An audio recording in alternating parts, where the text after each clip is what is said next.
আজকের রেসিপি কেবলমাত্র শীতকালে পাওয়া এই লাল লাল গাজর দুধে দিয়ে দারুণ স্বাদের এক রেসিপি আপনাদের সাথে শেয়ার করব। নমস্কার বন্ধুরা, আমি পুষ্পিতার রান্নাঘরে আপনাদের সবাইকে স্বাগত।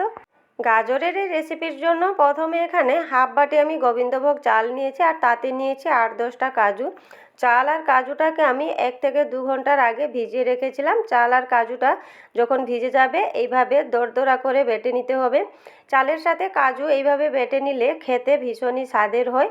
আর বাটার সময় মিহি করে বাটা দরকার নেই, ঠিক এইভাবেই একটু দরদরা করে বাটতে হবে। আর নিয়েছি এখানে গাজর, 5টা বড় সাইজের আমি লাল লাল গাজর নিয়েছি। আর এই গাজর কেবলমাত্র শীতকালেই পাওয়া যায়। আর এই গাজরের টেস্ট কিন্তু ভীষণই ভালো হয়। আমি আগে থেকেই গাজরগুলোকে ধুয়ে পরিষ্কার করে নিয়েছি। এরপর এইভাবে একটা মোটা হলের গ্রেটারেই গাজরগুলোকে গ্রেট করে নিব। গাজরের লেয়ারগুলো একটু মোটা মোটা হলে খেতে ভালো হয়। যদি বেশি মিহি করে দেওয়া হয় তাহলে গাজরের লেয়ারগুলো ঘেঁটে যাবে। ঠিক এইভাবে একটু মোটা মোটা করে সমস্ত গাজরকে এখানে গ্রেট করে নিব। এখানে সমস্ত গাজরকে আমি গ্রেট করে নিয়েছি। আর এদিকে একটা কড়াইতে সমস্ত গ্রেট করা গাজর দিয়ে দিব। আর দেখুন গাজরের লেয়ারগুলো ঠিক এইভাবে একটু মোটা মোটা আর ছাড়া ছাড়া যাতে হয়। কড়াইতে সমস্ত গাজর দেওয়া হয়ে গেলে এখানে দিয়ে দিব পরিমাণ মতো চিনি। চিনিটা এখানে আপনারা আপনাদের পছন্দে বেশি কমও করে নিতে পারেন। আর নিয়েছি 1 চামচের মতো ঘি। ঘিটা দিলে এর স্মেলটাও ভালো আসবে। আর ঢাকা দিয়ে মিনিমাম 3 থেকে 4 মিনিট মতন একটু সেদ্ধ করে নিব, তবে বেশি সেদ্ধ করা যাবে না, একটু হালকা সেদ্ধ করে নিতে হবে। এই দেখুন 3 থেকে 4 মিনিট পর চিনি আর গাজরের জলটা বেরিয়ে এসছে। আর এই জলটাকে কিছুক্ষণ এইভাবে নাড়াচাড়া করে একটু শুকিয়ে নিতে হবে। আর ফ্লেমটাকে অবশ্যই এখানে মিডিয়াম টু লো রাখতে হবে।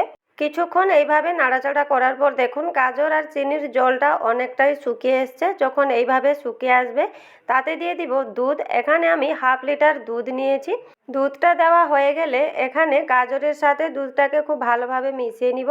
আর গাজরের লেয়ার দেখুন ঠিক একইভাবে আছে। গাজরটা সেদ্ধ হয়ে যাওয়ার পরও কিন্তু লেয়ারটা ঠিক একইভাবেই আছে, ঘেঁটে যায়নি। আর এইরকমই রাখলে খাওয়ার সময় ভীষণই স্বাদের হয়। কিছুক্ষণ পর দুধ আর গাজরটা যখন এইভাবে ফুটে আসবে তাতে দিয়ে দিব যে চাল আর বাদামটা বেটে রেখেছিলাম। অল্প অল্প করে দিয়ে সাথে সাথেই মিশিয়ে নিতে হবে, না হলে চালের দেলা হয়ে যাবে। আর এখানে ফ্লেমটাকে মিডিয়াম টু লো রেখেই কন্টিনিউ এইভাবে নাড়াচাড়া করতে হবে, না হলে নিচে লেগে যাবে। মিনিমাম 15 থেকে 20 মিনিট মতন এইভাবে কন্টিনিউ নাড়াচাড়া করে যেতে হবে। আর দেখুন ধীরে ধীরে অনেকটাই ঘন হয়ে আসছে।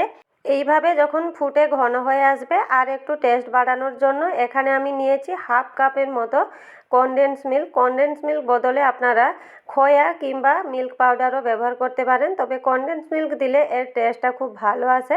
এরপর সমস্ত কিছু খুব ভালোভাবে মিশিয়ে নিব। আর দেখুন কতটা ঘন হয়ে গেছে। আর এই মালাইদার রাবড়ির মতন গাজরের ক্ষীর খেতে কিন্তু দুর্দান্ত স্বাদের হয়। আর একটু টেস্ট বাড়ানোর জন্য হাফ চামচ দিয়ে দিলাম এলাইচি গুঁড়া। তার সাথে নিয়েছি কিছু ড্রাই ফ্রুটসকে ছোট ছোট টুকরো করে নিয়ে নিয়েছি। এখানে আপনারা আপনাদের পছন্দে যে কোনো ড্রাই ফ্রুট ব্যবহার করতে পারেন। সমস্ত কিছু ভালোভাবে মিশিয়ে নিব।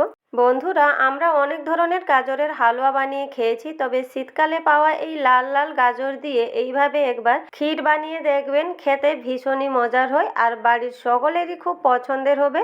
আর দেখুন গাজরের লেয়ারগুলো এখনও কিন্তু ঘেঁটে যায়নি। খাওয়ার সময় যখন মুখে পড়বে খেতে ভীষণই স্বাদের হবে। আর এখানে এই মালাইদার রাবড়ির মতো ক্ষীর কিন্তু রেডি হয়ে গেছে। এরপর বের করে নিব। বন্ধুরা, শীতকালে পাওয়া এই লাল লাল গাজর দিয়ে এই মালাইদার রাবড়ির মতন ক্ষীর রেসিপি আপনাদের কেমন লাগলো কমেন্ট বক্সে অবশ্যই জানাবেন। আর এই রেসিপিটি যদি আপনাদের ভালো লেগেছে তাহলে প্লিজ চ্যানেলটিকে সাবস্ক্রাইব করে পাশে থাকবেন।